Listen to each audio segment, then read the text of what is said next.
Welcome to MCWA TV channel. As you continue with the founder or the chairman, Mr. Bosire, who is on the show. Welcome to MCWA TV channel. We are delighted to have you, and we are proud to be associated with the background that you're working with. After I held that registration certificate, now I was like, now I have the certificate. What else now from here? What really ails the industry? What really ails the workers? Then I realized it's totally very hard for a poor man to be served justice. So I was like, now we need to do an empowerment program. And now the empowerment program is mobilization of resources.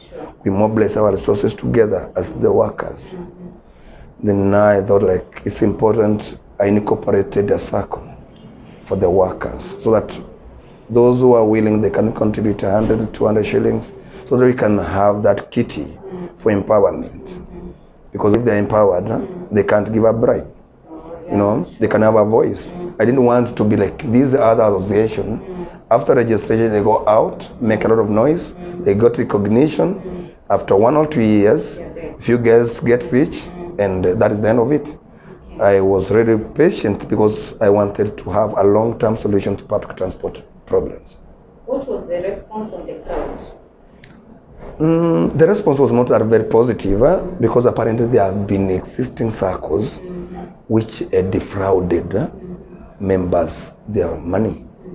So there was no confidence, the difference between now this circle I'm incorporating and where they'd been saving and they have lost their money.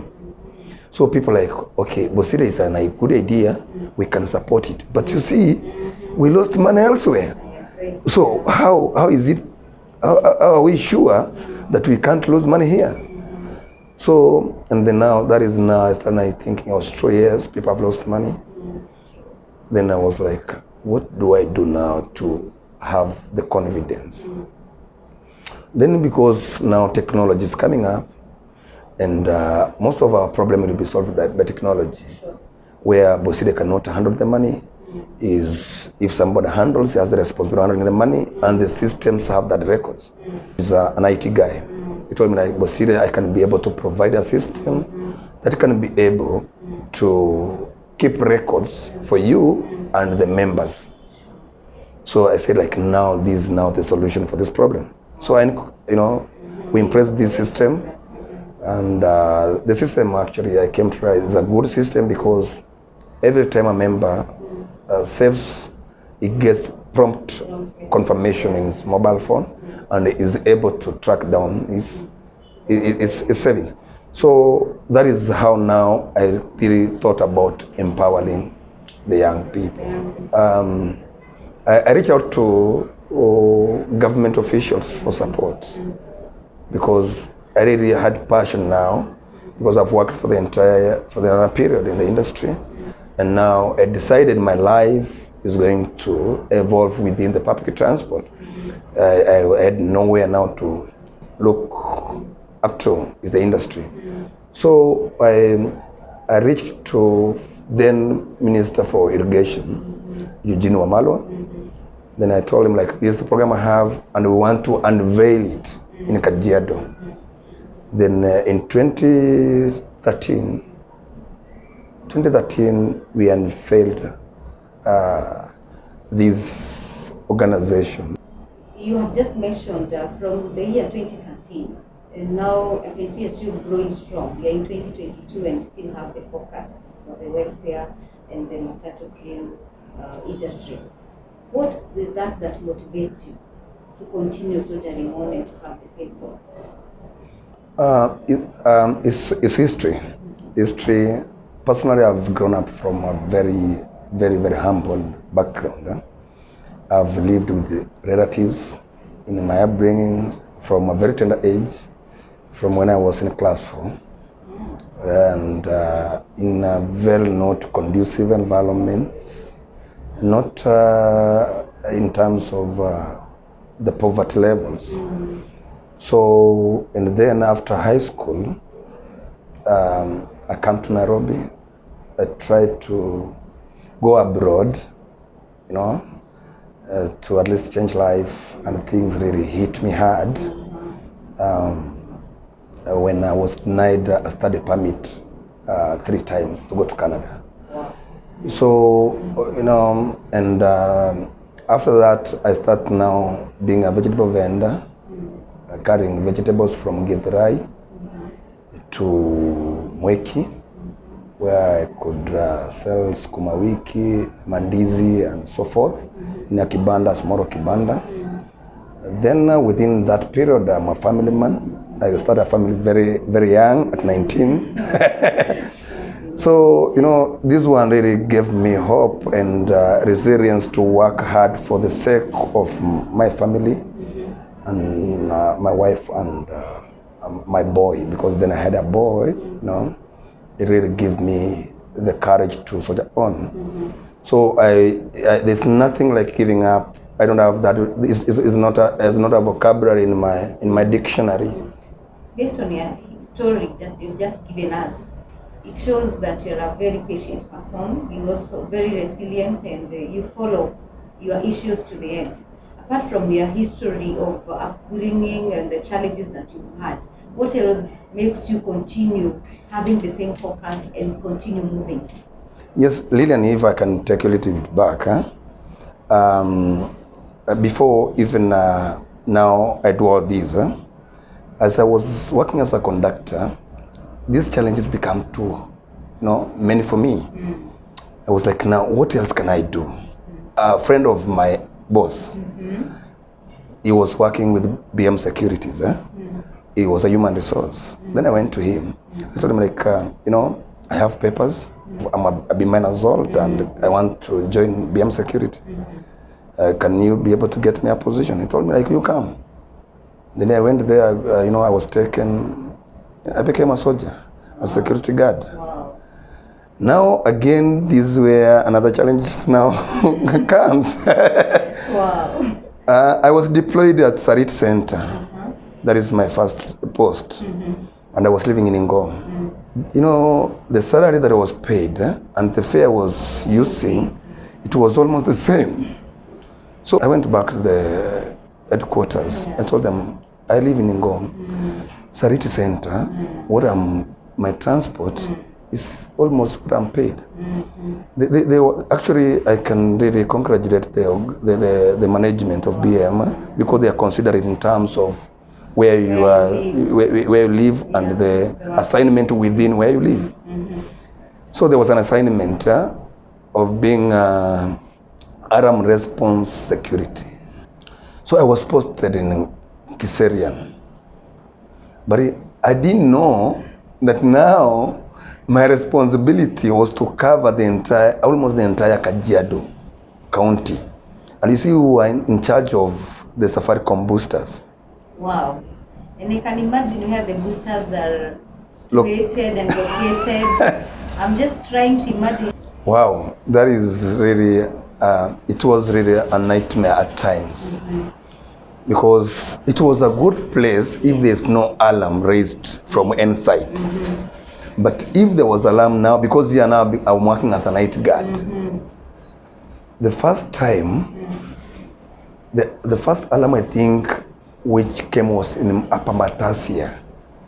Upper Matasia is Matasia, then you go to the hill and you see it's a forest. I'm imagining. And it's raining, because most of these alarms goes in the forest, they have erected fences. Yes.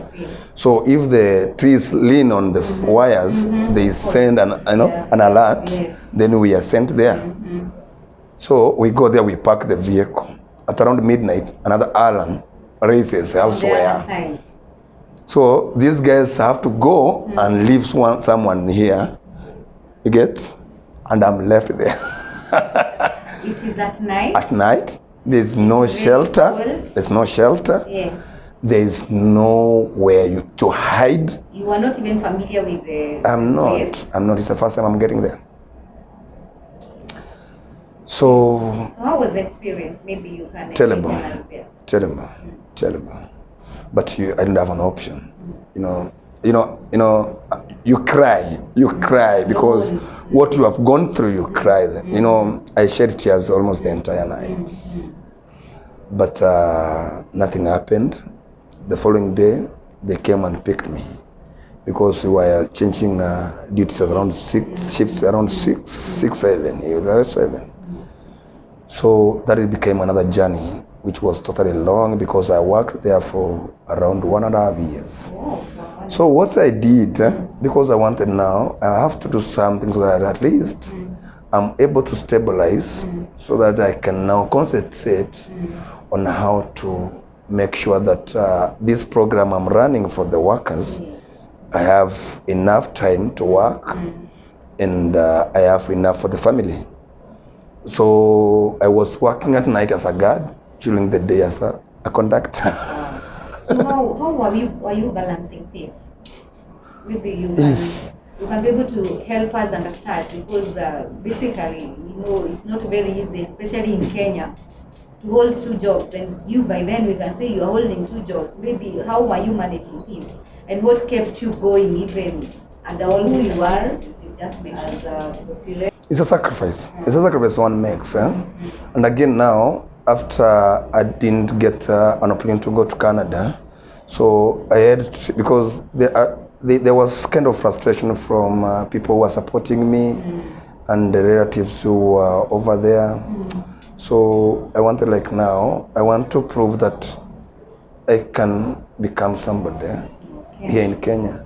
So I had to work extra hard and extra, I had to give all so that at least I can be able to prove that, in Kenya, if you work hard, there are still a lot of opportunities. Yeah. Do you think maybe the family responsibilities of your background is also pushing you to work hard? Because you just mentioned basically most of your life you lived with your relatives, which is not a wish of any child. Every child would want to live with their parents if given a chance. Do you think that was also part of motivation, that you do not want anybody else, maybe in your family or even in the industry, to undergo the same? Yeah, basically that is one of the reasons. And you see now, I've become a parent at 19. Yes. You see now, I have kind of several responsibilities. I have to take care of my own wife and child and still my parents. So I had to really sacrifice so that I can be able to be able to at least provide for them. Right. This is very encouraging to see that you're still resilient on the same. You're very assertive in what you decide to do, and that encourages us and gives hope even to the industry that you're working in. But maybe on that, what about the support system? Can you maybe tell us more about the support system within and even outside? I can't forget to say one of it that is totally a system that you cannot really see is God. That is one. Sure. And my family, my wife has been very supportive on this, because at times my friends really gave up. This thing will never materialize. But I decided, no, I was giving them hope. And as young people, I could tell them, we don't need to give up. We don't need to give up. We must work hard. We'll get it. It's only that it will take time, but definitely we want to get it. And now that you've asked me about all that time up to now, and last year, '1, that is 2020, after waiting for all that long, I applied to be licensed in 2017 as a MATATU SACCO that operates Matatus with the NTSA, which was really delayed and rejected on the reasons that I can't tell. In the 2020 around August, and the Gulf timing, that is, I was, before that, in June, around June, I'd got an opportunity to work with a SACCO in Ngong called Nanki SACCO. I'd supported them and they had hired me as an operations manager. So this employment gave me an opportunity of at least knowing people at NTSA, because I could go, if there's an issue, I could be a representative of Nankis at NTSA. So at one sitting, because there was a disciplinary case, so I was able to have a sitting with the compliance department, which was very supportive and understanding, and we addressed the issue maturely. The disciplinary issue of Nankis, a staff who at Nankis who had committed a traffic offense. Then after we did that, then at least I talked to a few guys there. The second time I went there, I tried to explain to them that I've been trying to be licensed, and this is what I have for the industry. A number of them were really excited. I told them, yes, I applied for registration here in 2017, and I met all the requirements for registration, but I was never registered. Then they told me, let us look for your file and see what was the problem. After they looked at it, they say like, this a delayed registration. You qualified for registration. We are going to register you. I was very happy, and now is going back now to make sure it works. And I achieve the dreams that I had for the young people working in the industry. Entirely, we could be talking about 3 to 4 million people who are benefiting from the industry. Within the period that we have been existing as a SACCO, we have had a very good growth in terms of numbers in our fleet.